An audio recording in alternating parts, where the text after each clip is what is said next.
Look at India. In a world that lacks leadership globally, Asia has a lot of leadership locally. And Modi's win is huge. I was in India a couple months ago, and I was astonished at the biggest complaints that I heard domestically. I heard that Modi's traveling too much, spreading himself too thin, not able to follow up as much as people had hoped.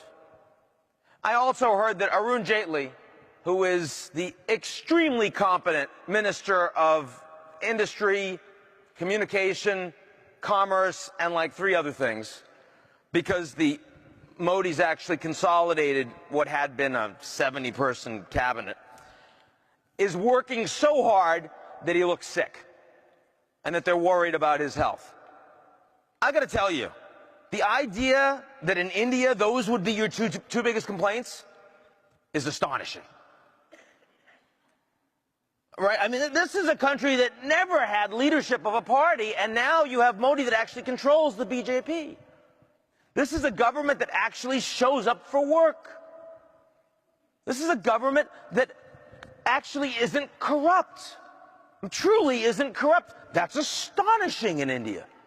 Now, don't get me wrong. The place is decentralized. It's going to take a long time.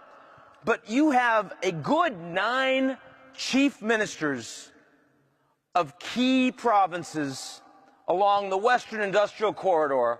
So it's Maharashtra, it's Modi's own historic Gujarat. You look at Hyderabad, you look at Bangalore, and these are places that are aligned with Modi, and they are implementing policy, and they are going to take off. And that's exciting, because India has been such a disaster story for decades. So you look at major economies in Asia, and despite all of these geopolitical tensions, it actually looks pretty good in the near term. Now, I do believe that longer term, India's rise will make it very clear that it's the China-India conflict that we have to worry about, not China-Japan. Because the Japanese are not going to build a meaningful military. Their population is shrinking. They're not competing with the Chinese economy, and they won't be over the long term. They're at very different stages of development. They just hate each other historically.